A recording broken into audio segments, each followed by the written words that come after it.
Simulan na natin ang balitaan. Narito ang malalaki at makabuluhang balita ngayong araw.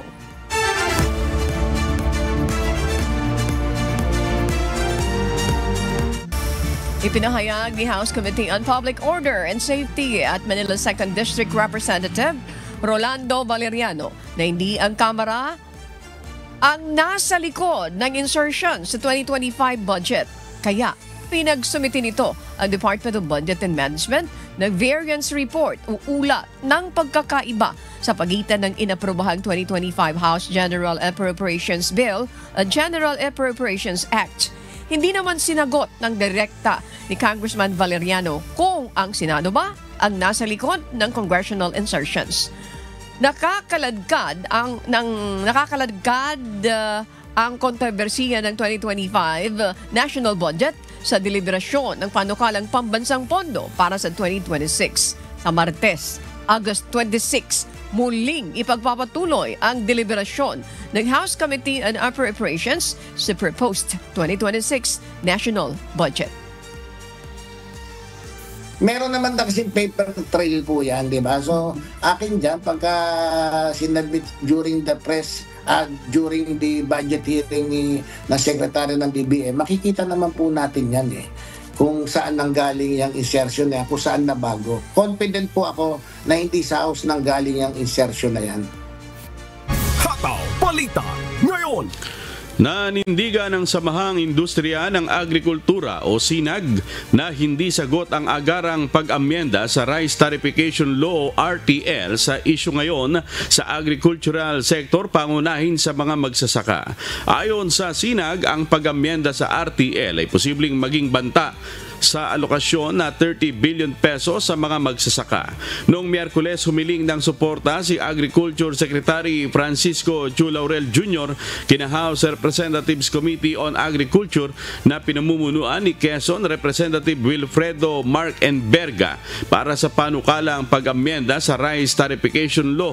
Sa naging pahayag ni Secretary Laurel, nakikita ng kalihim na ang problema talaga ay nasa RTL mismo at hindi reforma ang nagiging dulot kundi pagpatay sa rice industry. Ang problema po sa pag-revise po ang RTL, baka mawala pa yung 30 billion automatic allocation sa industry. Yung mga nananawagan sa palakasin ng NFA, baka mapunta sa NFA pa itong automatic appropriation ng 30 billion. Yun talaga ang concern natin. Hataw Balita ngayon! Nais na ilang mga kongresista na magbitiw na sa pwesto sa Department of Public Works and Highways o DPWH Secretary Manuel Monoan. Kaugnay ng issue naman sa flood control projects. Si Bacolod Lone District Representative Albi Benitez, ang prinsipyo ng command responsibility ang humihingi ng pagbibitiw ni Monoan. Paliwanag ng kongresista kung ang simpleng bagay na ganito ay hindi nakikita, maaari niyang marami pang kritikal na proyekto ang may katulad ng Estado.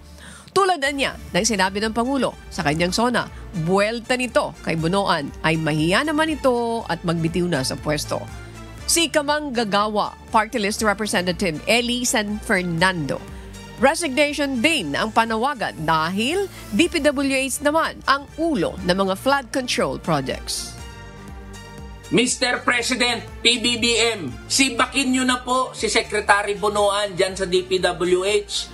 Kayo na po ang nagsabi, galit na ho kayo. Kami rin po ay galit na dahil pera ng mga manggagawa at ordinaryong Pilipino ang pinag-uusapan dito. At sinong ahensya ba ang nasa ulo na niyang mga maanomalya na flood control project? Hindi pa DPWH? Hataw Balita ngayon! Magsasagawa rin ng sariling investigasyon ang provincial government ng Bulacan kaugnay ng mga flood control projects sa lalawigan.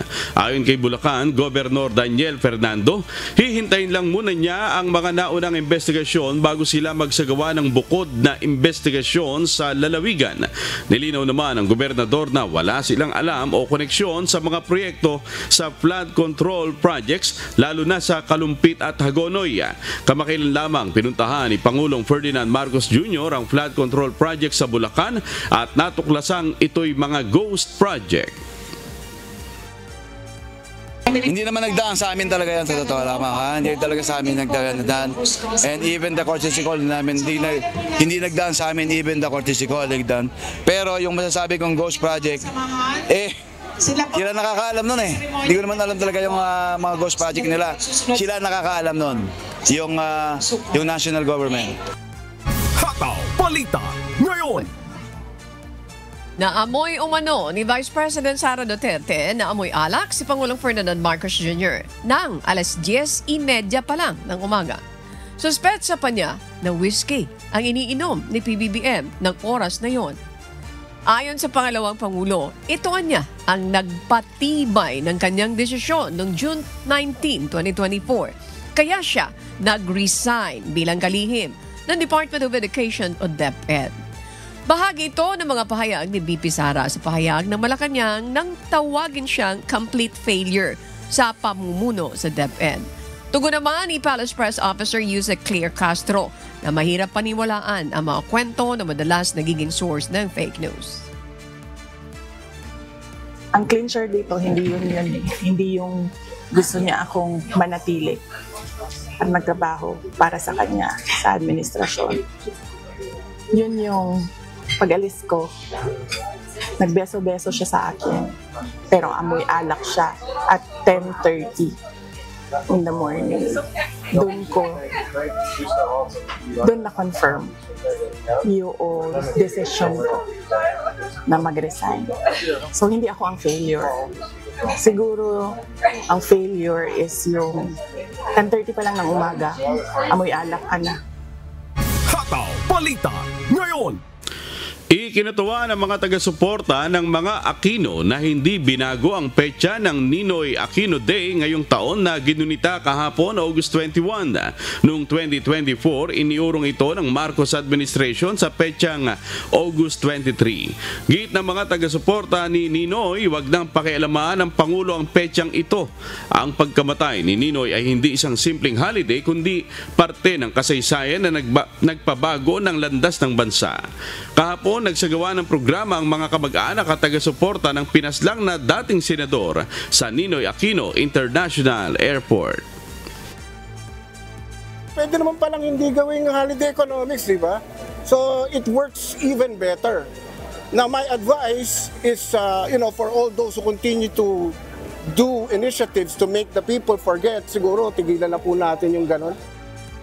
Hataw Balita ngayon.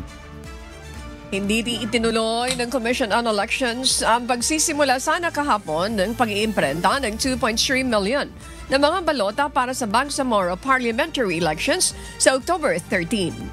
Partikular na rito ang mga balota para sa mga probinsya ng Tawi-Tawi at Basilan.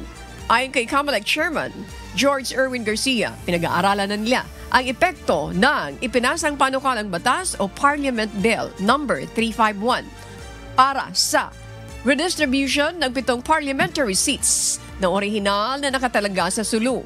Paliwanag ng komisyon, posibleng mababago ang ballot phase o itsura ng balota dahil may mga bayan na maaari pa ring malipat ng ibang distrito.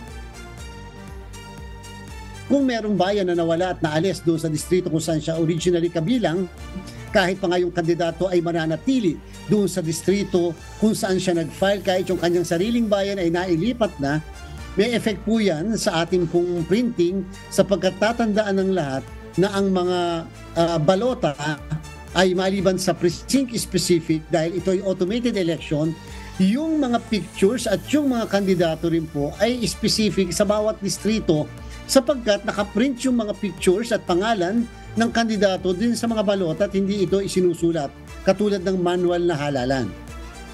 Hataw Balita ngayon. Talamak pa rin hanggang ngayon ang mga abusadong online lending application kahit na patuloy ang pagtugis ng pamahalaan laban sa ginagawang pangaharas ng mga ito sa mga hindi nakababayad ng utang. Ayon kay Presidential Anti-Organized Crime Commission Executive Director Undersecretary Gilbert Cruz, problema pa rin ang ahensya ang paglipana ng mga bogus o mga manlolokong nasa likod ng mga lending app. Naglunsad na ang pagtaok ng kampanya laban sa mga abusadong online lending app upang mabigyan ng babala ang publiko at mag-ingat sa kanilang mga inuutangan na online apps. Ang dami kasi niyan, nasa 300 yan, get. But ngayon nga, unti-unti natatanggal na natin, nate-take down na natin yan dahil pag maraming reklamo, yung isang lending apps na yan, tinatanggal na natin at yung talagang sobrang pasaway, yan, hinuhuli natin. Hataw Balita ngayon.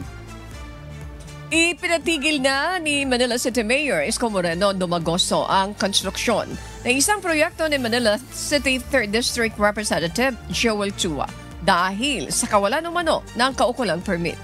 Kahapon, ipinag-utos na ni Mayor Isko ang pagkakandado at pagkumpiska ng mga heavy equipment at iba pang mga kagamitan na pang-construction sa isang bakanting lote sa Alvarez Street Corner, Avenida Rizal sa Barangay 334, Zone 33. Ayon sa Manila LGU, dating covered court ang naturang lote na nagsisilbing satellite offices ng City Hall na nasa pangangalaga naman ng Public Recreations Bureau. Pero illegal itong giniba upang bigyan daan ang proyekto ni Congressman Joel Chua. Humingi na ng reaksyon ang UNTV News and Rescue kay Congressman Chua at inaantabayanan pa ang magiging tugon nito. O ngayon ay challenge Congressman Joel Chua to investigate himself. Sinabi ko na sa inyo may gobyerno sa lungsod ng Manila and it is called City Government of Manila, not City Congress of Manila. Hataw Balita ngayon. Naglunsad na kahapon ang Philippine National Police ng mga Korean desk na layong matugunan ang pangamba ng ilang Korean na nasa Pilipinas hinggil sa mga krimen kung saan sila ang target na mabiktima. Partikular ito sa Angeles City, Clark, Olongapo, Tarlac at Cebu. Ikinababahala ng Korean Embassy ang mga krimen na nangyayari sa bansa na tinatarget ang mga Korean national. Ayon kay South Korean Ambassador to the Philippines Lee Sang-hwa noong Mayo, nakipagpulong sila kay Executive Secretary Lucas Bersamin sa Malacanang kasama ang ilang miyembro ng Korean community. Hulyo naman ang makipag-usap sila sa Presidential Anti-Organized Crime Commission o PAO. We remain concerned over safety issue because of the multiple incidents during the first half of this year, including the high-profile crimes, kidnappings, shootings, and fatal armed robberies. May mga trained personnel tayo, graduate ng Korean language, so sila yung ilalagay natin doon sa mga Korean days. And for those stations na kulang pa, we have a partnership with them that they will be providing translators to us. If we talk of yung sa businesses, wala namang magtatayo ng business kung nakikita nila magulo yung peace and order. So that's the main focus and the main objective of this desk para magkaroon ng peace and order sa lugar so we can encourage more businesses to come in dito sa lugar nito. Hataw Balita ngayon. Nanawagan ng Trade Union Congress of the Philippines sa TUCP sa Department of Transportation na bukod sa mga estudyante, senior citizens at persons with disability ay maisama na rin ang mga manggagawa na mabibigyan ng 50% discount sa pamasahe sa lahat ng linya ng tren.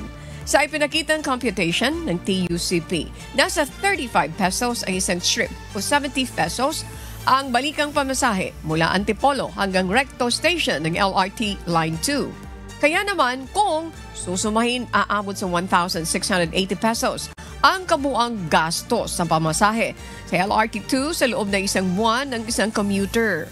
Pero sakaling aprobahan ng gobyerno ang ipinapanukala ng TUCP na isama sa 50% fare discount sa mga tren ang mga minimum wage earner, pwede pa silang makatipid ng nasa 840 pesos sa loob ng isang buwan na pamasahe. Hataw Balita ngayon. Naging matagumpay ang kauna-unahang multi-organ retrieval na isinagawa ng Eastern Visayas Medical Center. Sa isang opisyal na social media post, masayang ibinahagi ng EBMC ang anilay milestone ng ospital na malaking development sa larangan ng organ donation at transplant support. Kabilang sa isinagawang multi-organ retrieval ang pag-transplant ng kidney, liver at cornea.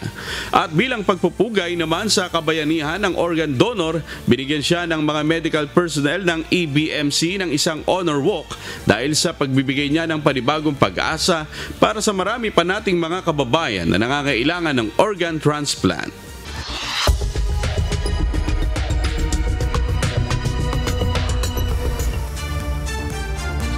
Sawan Tadyahaw, good morning sa iyo amigo Sherwin, good morning sa ating mga kasambahay. Asahan ang matinding init sa kandurang bahagi ng Amerika, partikular na sa California. Ayon sa National Weather Service, posibleng umabot sa 43 degrees Celsius ang temperatura sa mga naturang lugar ngayong linggo na may banta ng heatwave at wildfire. Ito ang umahataw na balita ni Abby Valdez. Asahan ng matinding init ng panahon sa western part ng US ngayong linggo, bunsod ng forecast ng record-breaking temperature na posibleng maging sanhi na mapanganib ng wildfire at seryosong banta sa kalusugan. Ayon sa National Weather Service, posibleng magtala ng triple-digit temperature sa Southern California ngayong Miyerkules oras ng Amerika. Sa Arizona at Nevada ay posibleng pumalo ng hanggang 110 degrees Fahrenheit o 43 degrees Celsius ang temperatura.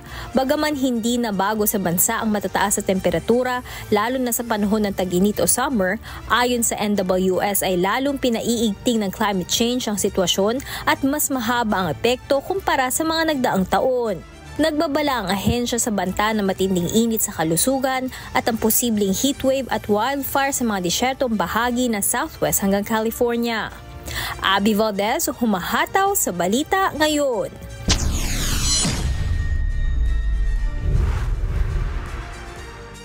Naging malaking usapin sa Germany ang tungkol sa kung saan dapat ikulong ang isang transgender na nakatulan ng 1 taon at 6 na buwang pagkakulong. Mas naging controversial din ang issue dahil kilala bilang far-right extremist ang nakatulan. Ito ang umahataw na balita ni James Hilario.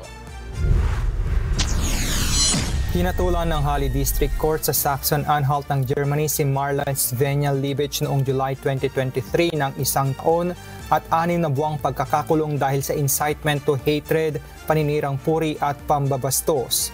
Sinubukan pang iapila ni Libich ang kanyang kaso ngunit hindi siya kinatigan ng korte. Sa August 29, nakatagdang ilipat sa jail facility si Libich upang isilbi ang hatol na iginawad sa kanya. Ngunit naging usapin sa kung saan siya dapat ikulong, kung sa facility ba ng mga kababaihan o sa mga kalalakihan. Noong 2024 kasi ay pinalitan ni Libich ang kanyang kasarian sa official record na babae, maging ang kanyang dating first name na Sven sa Marla Svenja. Pinapayagan sa bansa ang ganitong pagbabago sa pamamagitan ng Self-Determination Act. Mas pinadali ng batas na ito ang proseso na dati ay kailangan pang dumaan sa korte. Ngunit ngayon ay magsusumiti na lamang ng isang deklarasyon sa Registry Office. Ngunit duda ang nakararami sa ginawang ito ni Libich lalo na't kilala siya bilang isang far-right extremist na galit sa third sex. Sinasabi ng iba na tila pang aabuso sa batas ang ginawa ni Libich upang i-provoke at pahiyain ang estado. Gayunpaman, ayon sa Chief Public Prosecutor sa Halle, sa Chemnitz Women's Prison ay kukulong si Libich ngunit ang kanyang final placement ay dedepende pa rin sa assessment nila kung magiging banta si Libich sa seguridad at kaayusan ng pasilidad. Nagdulot ng national debate sa Germany ang naturang kaso tungkol sa kung paano dapat ang pag-handle sa mga transgender inmates lalo na sa mga extremist. James Hilario, humahataw sa Balita Ngayon. Good news para sa mga senior citizens sa Canada. Malapit nang ilabas ng Service Canada ang susunod na bayad para sa Canada Pension Plan o CPP ngayong Agosto 2025. Ang isang pensyonado ay maaaring makatanggap ng hanggang 1,433 Canadian dollars o katumbas ng nasa mahigit na 58,000 pesos. Ito ang humahato na balita ni Noel Poliarco. Mahalaga ang pensyon na tinatanggap ng mga senior citizen kahit saang panig ng mundo dahil ito lamang ang maaari nilang magamit na panggasto sa pang-araw-araw lalo na't kung wala na silang kakayahang maghanap buhay pa. Kung sa Pilipinas ay mayroong Social Security System o SSS at Government Service Insurance System o GSIS, ang Canada naman ay may tinatawag na Canada Pension Plan o CPP. Sa 2025, ang maximum base retirement payment para sa mga nagsisimula sa edad na 65 ay nasa $1,433 kada buwan o katumbas ng mahigit sa 58,000 pesos. Bagaman ang karaniwang tinatanggap ng mga bagong retired ay nasa $845 lamang o halos 35,000 pesos. Mayroon ding dagdag ng mga benepisyo gaya ng survivor's pension, disability benefit at post-retirement benefits. Maaaring mag-apply sa CPP mula edad 60 hanggang 70. Ang mas maagang pagkuha ng pensyon ay nangangahulugan ng mas mababang bayad, habang ang paghihintay hanggang sa edad na 70 ay makatatanggap ng mas mataas na halaga ng pensyon. Ang aplikasyon ay maaaring gawin online sa My Service Canada account o kaya sa pamamagitan ng papeles na isusumiti sa Service Canada. Hindi lang retirement ang coverage ng CPP. May mga tulong din para sa mga naulila, dependents na mga pensioners at mga retired na nagkaroon ng kapansanan. Ang mga benefits na ito ay pinagsasama sa isang payout bawat buwan upang mas madaling makuha ng mga benepisyaryo. Ang mga nagtatrabaho naman sa Quebec ay tumatanggap sa hiwalay na Quebec Pension Plan o QPP na kapareho ng sistema ng CPP. Ang susunod na CPP payout ay naka-schedule sa Miyerkules, August 27, 2025. Kasunod nito ay ang mga petsa ng bayad sa September 25, October 29, November 26 at December 22. Kaya mahalagang tingnan ng mga pensioners ang kanilang Service Canada account upang makasigurong maayos ang detalye at hindi maantala ang pagpasok ng pensyon sa kanilang bangko. Noel Poliarco, humahataw sa balita ngayon. Nagpataw ng mga parusa ang Estados Unidos laban sa 4 na opisyal ng International Criminal Court o ICC. Ito'y bunsod ng umano'y pag-uusig ng korte sa mga Amerikano at Israeli. Ito ang humahataw na balita ni Chrissy Rosacilla. Inanunsyo ni United States Secretary of State Marco Rubio ang pag-freeze sa mga ari-arian ng mga opisyal ng International Criminal Court o ICC sa Estados Unidos. Ang mga tinutukoy na ICC officials ay sina ICC Judge Kimberly Prost ng Canada, Judge Nicolas Guillou ng France, Prosecutor Nassat Shamin Khan ng Fiji at Prosecutor Mami Mandinyang ng Senegal. Ayon kay Rubio, kabilang ang mga ito sa pag-iimbestiga, pag-aresto, pagkulong o pag-uusig sa mga US citizens o Israel kahit na hindi pumayag ang bawat bansa. Aniya, patuloy na gagawa ng hakbang ang administrasyon Trump para protektahan ang mga sundalo nito, soberanya at mga kaalyado laban sa iligal at walang basihang aksyon ng ICC. Samantala, naglabas naman ng pahayag ang ICC na sinasabing ang sanksyon ng US ay isang hayag na pag-atake laban sa kalayaan ng impartial judicial institution. Ayon kay UN spokesperson Stephane Dujarric, suportado ng buong mundo ang ICC para ipagpatuloy ang trabaho nito. Nagpahayag din si Dujarric ng pagkabahala sa patuloy na pagtuligsa ng US sa ICC. Ayon naman kay Prime Minister Benjamin Netanyahu, ang ginawa ng US ay isang matatag na pagkilos laban sa pagtutuligsa ng Israel. Una nang nagpataw ng parusa ang US sa dating chief prosecutor ng ICC na Karim Khan at 4 pang tribunal judges dahil sa mga aligasyon ng sexual misconduct. Christy Rosacilla, humahataw sa balita ngayon. Balik trabaho na ang mga kawani ng Air Canada na nagprotesta. Ito'y matapos na humantong sa isang kasunduan ang unyon ng mga flight attendants at kumpanyang may hawak ng Air Canada. Ito ang humahataw na balita ni Orlin Quijano. Inanunsyo ng Air Canada na magsisimula ng umusad ang pagsaserbisyo ng carrier sa mga pasahero nito matapos ang naging kasunduan nito sa mga nagpoprotestang flight attendants. Subalit aabot pa umano ng isang buong linggo bago makabalik ang regular na serbisyo nito. Ipinagpauna rin ng airline company na may ilang mga flights na maaaring makansela sa loob ng 7 hanggang 10 araw kaya't pinapayagan ang mga pasaherong apektado na mamili kung kukuha ng refund, travel credit o magpaparebook sa ibang airline.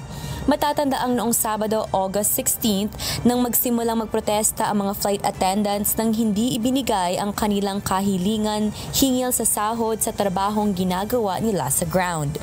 Ito ang kauna-unahang protesta na ginawa ng mga cabin crew ng nagsabing airline sa loob ng 40 years na operasyon nito.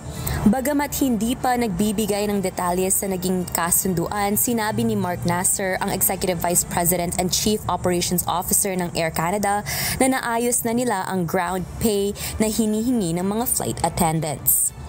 Oralyn Quijano, humahataw sa balita ngayon. At yan po ang mga balita mula sa iba't ibang panig ng mundo mula rito sa Taiwan. Ako si Amir Pascual. Magandang araw sa Ichen. Makakapanayam natin ngayong umaga si Ginoong Raymond Acoba, ang Public Relations Office ng PhilHealth o ng Public Relations Office ng PhilHealth upang pag-usapan ang PhilHealth Gamot Program.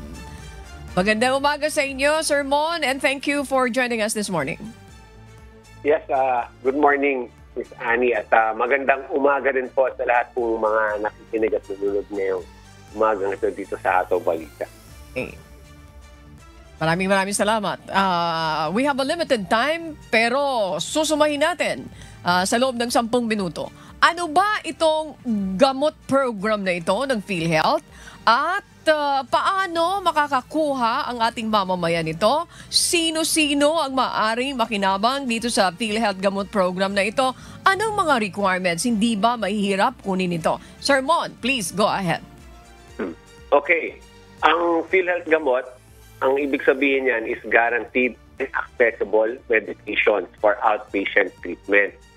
Ngayon, ang PhilHealth Gamot, nag-umpisa ito sa PhilHealth Consulta, kung maalala nyo. Ngayon, ang nangyari, ang PhilHealth Consulta ay nirebrand bilang PhilHealth Yakap, Yaman sa Kalusugan Program. Ito yung primary care services natin. Included dito sa primary care services natin, in accordance sa Universal Healthcare Law, ay kailangan kasama ang outpatient drug benefit. So ito po yung PhilHealth Gamot.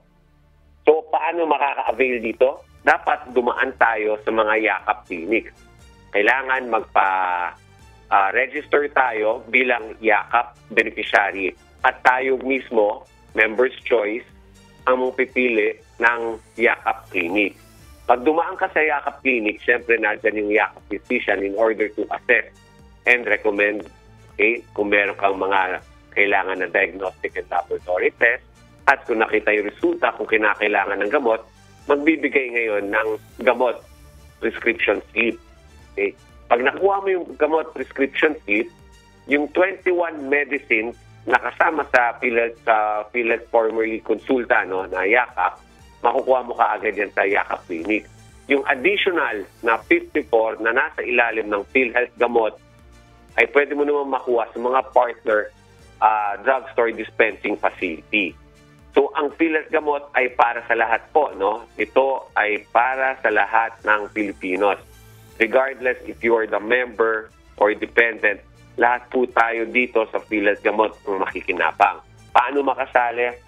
As long as meron ka ng PhilHealth ID number at yung declared dependent ay dapat kasama na sa MDR kasi sila rin po, meron din po silang sarili nilang PhilHealth ID number. Pwede na ngayon sila magpa-register bilang Yakap beneficiary. So paano magpa-register sa Yakap Yakap program? Pwede po sa eGov mobile app, pwede po sa PhilHealth member portal, or they can also go directly sa ating mga PhilHealth local health insurance officers or go directly also sa mga accredited na PhilHealth Yakap clinics natin. So maraming paraan po, no? At marami na rin po tayong mga PhilHealth Yakap clinics. Okay, Sir Mon, may binanggit kayo na kailangan magrehistro sa Yakap clinic, okay? I'll give you one example. What if ang isang tao ay kailangan niya ang maintenance? You are a asthmatic person. May maintenance ka na binigay yung gamot. Ano po ito? Yung po bang maintenance niya, kung sinabi ng doktor, forever mo na itong gagamitin, ay kasama doon sa mga 100 ba? 100 na mga gamot na ibibigay na out of this gamot program na ito? Sir Mon? Okay. So clarify po natin, ang kasamang mga medicines or nasa essential medication list, we have as of now 75 medicines. Kasama po yan sa expanded medication list. Okay? And what are the medicines na available po rito sa PhilHealth Gamot? We have 75. Kasama po rito yung mga anti-infectious such as tobramycin and azithromycin. Kasama rin po yung anti-dyslipidemia, halimbawa po atorvastatin and simvastatin. Antithrombotics kasama po such as aspirin. Kasama rin po yung supportive and other therapy para sa allergy o sakit sa katawan tulad ng zinc, paracetamol, kasama po mefenamic acid. Anti-asthmatics and COPD is also part such as salbutamol and montelukast. Kasama rin po yung anti-hypertensive and cardiology tulad po ng captopril, losartan, kasama po yan. Anti-diabetics such as gliclazide and dapagliflozin or metformin, nervous system kasama rin po. So those are the 75 medicines. So paano to? Unang-una, importante ay dapat Yakap beneficiary ka. Second, dapat yung prescription slip ay dumaan sa Yakap doctor, which means na dapat nagpa-medical consultation ka, dumaan kay Yakap doctor, and upon recommendation po ni Yakap doctor, siya po magpiprescribe ng iyong PhilHealth gamot. So yan po yung prescription slip, makukuha mo po yan from the Yakap doctor. Now, pag hawak mo ngayon yung Yakap, yung PhilHealth gamot prescription slip, dadalhin mo ngayon yan sa ating mga partner drugstores ng gamot po. So as of now, we have around 8 po, no? Partner drugstores na gamot facilities. One of which yung Medical Depot na located po sa basement sa Vertex North. Kasama rin po natin dyan yung mga Generica Pharmacy and VitaCure po na nasa Gateway Clinic. Pag papakita na yung PhilHealth prescription slip, ibabawas, bibigay ngayon yan ng partner gamot facility. And yung bawat Yakap beneficiary, meron tayong parang medical or medicine na allowance na nagkakalagang 20,000 pesos. Yan po yung maximum benefit po na limit natin. As long as kasama po sa essential medication list ng PhilHealth gamot, ibabawas po ngayon yung katumbas na presyo ng medicine na describe po ng PhilHealth Yakap doctor dun sa 20,000. Okay. May pinapakita dito sa video yung Medical Depot. If I'm not mistaken, maraming mga branches ito. Mas mainam kasi mas madami. Anyway, at this point, Sir Mon, may additional question si Amigo Sherwin Colobong. Amigo Sherwin, magandang umaga sa iyo. Go ahead with your question kay Sir Mon. Oh, yes, Ani, marami namang naipaliwanag na, malinaw naman. Ang tanong ko na lang yun po bang, sir, yung nasa reseta ba ng gamot, halimbawa, ng isang pasyente, yun po ba lahat maibibigay na o partial lang? Okay. Maganda yung tanong mo, sir, no? Kasi yung meron na tayong 21 medicines na available na po yan sa ating mga Yakap clinic itself. Tapos 75 to. So yung 54 medicines na hindi kasama sa Yakap Clinic, ito po yung mga available as of now this year, 2025, sa ating PhilHealth gamot na dispensing facility. So ano po yung mga 21 medicines po, no? To name a few, no? Kasama na po yung 21, yung tulad ng amoxicillin, amoxiclav, aspirin, simvastatin. Yan po, available yan sa Yakap Clinic. Tapos yung mga 54 medicines, yun po yung kukunin sa PhilHealth Gamot Facility. Kasi meron tayong PhilHealth Gamot app. And those 54 medicines ay yun pa lang po yung listed sa PhilHealth Gamot app. And as for security measures, yung ating PhilHealth Gamot app, meron pong unique prescription security code yan. So malalaman po ng unang-una, of course, that the physician, Yakap physician, na nag-prescribe po, no, ng medicines, alam po nila kung ano po yung mga medicines na kasama sa PhilHealth Gamot. Yung po as to the 54 medicines. The pharmacy or the pharmacist na nagdi-dispense po ng facility, meron din siyang account ng PhilHealth Gamot app. And yung bawat prescription slip, meron pong unique prescription security code yan. Pag chinek po nila yan, makikita po kung ano po yung prescribed medicine sa kanya mula po sa Yakap Clinic at alam din kung magkano po yung balanse niya para magamit niya po yung 20,000 na maximum benefit limit per beneficiary para po dito sa PhilHealth Gamot. Ayun, malinaw na po, sir. Maraming salamat po at back to you, Annie. Thank you very much, amigo Sherwin. Sir Mon, pahabol ko lamang po. Nag-start kayo maglunsad dito kahapon. Can you give us as update kung ano po ang naging kalakaran, ano naging epekto nito? Marami bang mga kababayan natin na nag-avail dito sa gamot program ng PhilHealth kahapon po? Yes. Sa ngayon po, meron tayong mga nakuhang mga reaction mula po sa ating mga PhilHealth members, sa ilan sa ating mga PhilHealth members. And they are so thankful, no? Dahil especially here sa NCR, kasi we have for example sa Vertis we have one hindi ako nagpo-promote, no, pero meron tayong isang Yakap Clinic doon na kung saan sila pwede magpa-check up na po, no, doon sa Yakap Clinic.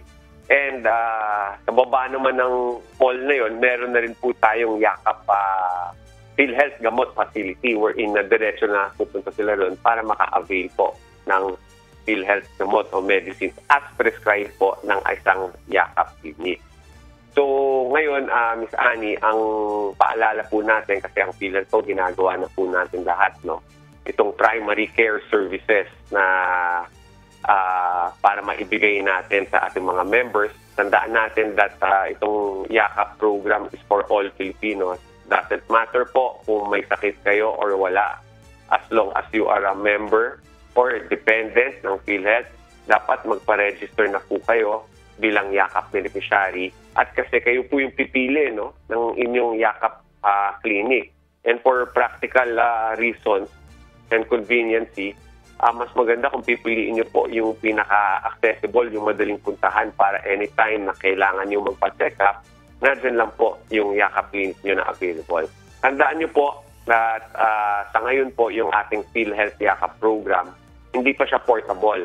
Naka-lock in kayo sa isang PhilHealth Yakap Clinic of your choice. As long as nagpa-register ka doon, naka-lock in ka dyan for 1 year. Tandaan po, ito ay promotive and preventive measures po natin. Dagdag benepisyo po ito para sa ating mga members and dependents. So iba pa po yung curative measures. Ito po yung all-case rate natin kung kailan kayong ma-hospital at ma-confine for at least 24 hours. Yan po, portable yan anywhere sa buong Pilipinas as long as you are confined for at least 24 hours sa isang PhilHealth accredited hospital. Makaka-avail kayo. Itong Yakap ay preventive. May kasabihan nga, an ounce of prevention is better than a pound of cure. Gusto natin na kung maaari, maagapan po yung sakit, hindi na po umabot sa ospital. Sa Yakap Clinic pa lang maagapan na po, mapapagamot na po natin yung ating mga Yakap beneficiary. Okay. Sir Mon Raymond Acoba, ang Public Relations Officer ng PhilHealth. Maraming salamat sa inyo. Magandang umaga and keep safe. Maraming salamat din po at magandang umaga po sa ating lahat.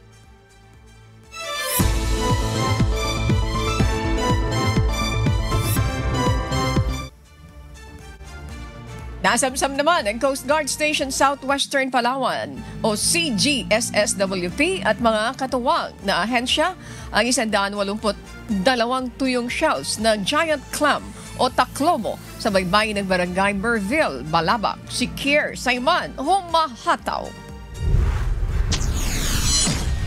Batay sa report ng Coast Guard Station Southwestern Palawan o CGSSWP kahapon, August 21, natagpuan ang mga giant clamshell na kalahating nakabaon sa buhangin sa tabing dagat malapit sa mga kabahayan. Nagsagawa ng paghukay ang team na tumagal ng halos 2 oras bago makumpleto ang operasyon. Paliwanag ni PCSDS Wildlife Enforcement Officer Jonathan B. Montalba, mahigit 11 taon nang nakabaon ang mga kabibe batay sa kanilang kulay at texture. Aniya, ang pinakamalaking sukat nito ay umabot sa 76.2 cm na may katumbas na halaga ng 500 bawat kilo. Ang mga taklobo o giant clam ay itinuturing na mahalaga sa marine ecosystem dahil nagbibigay sila ng tirahan sa mga isda at tumutulong sa pagpapanatili ng balanse ng mga coral reef. Matapos ang operasyon, itinurn over ng Coast Guard ang mga nakuhang taklobo sa Palawan Council for Sustainable Development Staff o PCSDS Enforcement Team para sa pansamantalang kustodiya, habang hinihintay ang pinal na desisyon ng PCSD sa nakatakdang pagdinig. Kier Saiman, humahataw sa balita ngayon. Nang muli ang pagbaha sa ilang barangay sa probinsya ng Albay dahil sa malakas na pag-ulan kahapon dahil sa epekto ng low pressure area. Si Venus Palles humahataw. Muling nakaranas ng pagbaha ang ilang barangay sa probinsya ng Albay dahil sa malakas na pag-ulan na naranasan kahapon, Agosto 21, 2025 dahil sa epekto ng low pressure area. Kabilang sa mga ito ang barangay Masarawag sa Ginubatan na kamakailan lang ay nakaranas na din ng pagbaha. Hindi naman madaan ng mga motorista ang kalsada dahil sa muling pagragasan ng tubig. Maging ang Budjao Road sa bayan ng Daraga ay hindi rin madaanan dahil sa patuloy na pag-ulan. Sa barangay Inarado Daraga, umapaw ang ilog at tumuloy sa mga kalsada. Tumaas din ang level ng tubig sa Kinali River sa barangay Suwa at ang spillway sa barangay Ugob maging ang Bahuan River sa bayan ng Malinaw. Samantala, agad naman na nagpalabas ang advisory si Governor Noel Rosal para sa kaukulang paghahanda at pag-iingat ng mga residente. At kahapon bandang alas 8 ng gabi ay sinuspindi na ang face-to-face classes sa lahat ng level sa pampubliko at pribadong paaralan para ngayong araw. Ipatutupad din ang preemptive evacuation sa mga residente sa Purok 4, 5, 6 at 8 sa Barangay Masarawag, Ginubatan. Pinayuhan din ng mga opisyal ng munisipyo at mga barangay na maging alerto at agad na makipag-ugnayan. Venus Palles, humahataw sa balita ngayon.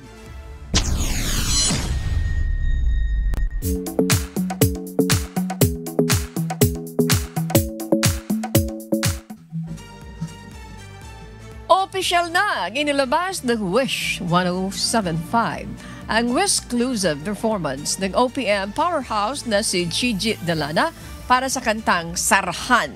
Ang Sarhan ay isang original soundtrack at official theme song ng Wish Date Love Tales na bahagi ng ika-11 anibersaryo ng nag-iisang FM radio station on wheels, The Wish 1075. Si Jed Neresina humahataw.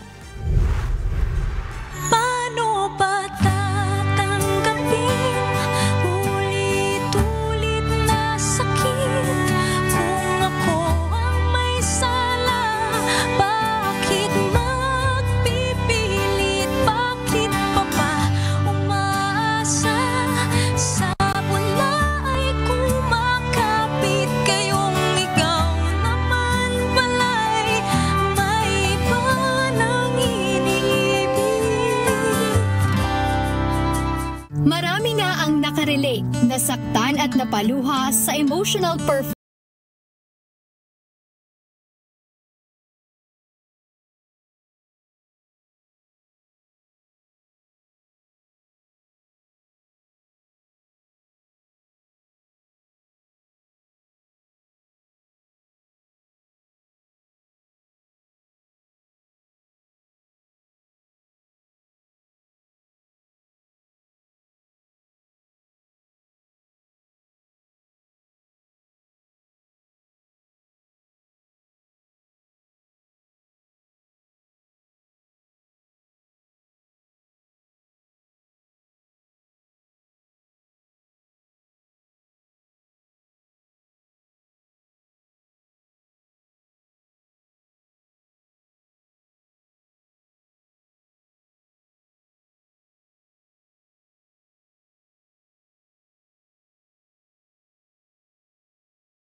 sa mga pusong nasaktan, mapapanood ang buong Wishclusive performance ng Sarhan sa YouTube channel ng Wish 1075.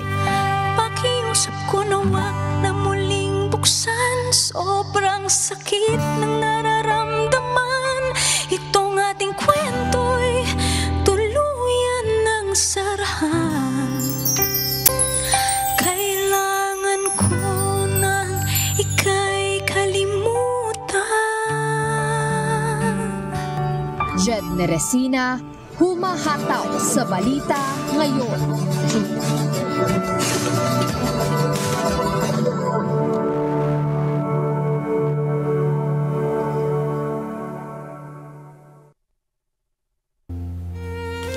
At sa aming ibabahaging mga salita ng Diyos na ating sandigan mula sa Lucas Kapitulo 17, talatang 3. Mangag-ingat kayo sa inyong sarili.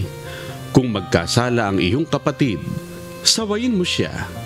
At kung siya'y magsisi, patawarin mo siya.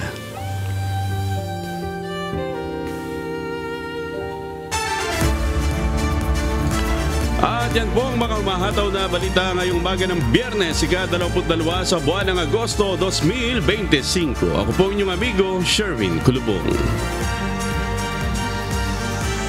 Sa ngalan ng lahat na bumubuo ng UNTV News and Rescue, UNTV Radyo La Verdad 1350 at ng ating mga correspondent mula sa Pilipinas at sa iba't ibang panig ng mundo. Ako naman po si Annie Rentoy. Ito sa UNTV at UNTV Radyo La Verdad 1350, Diyos ang aming sandigan, serbisyo publiko ang aming pinahahalagahan. Susunod na po ang Good Morning Kuya. Salamat po sa Diyos at magandang umaga.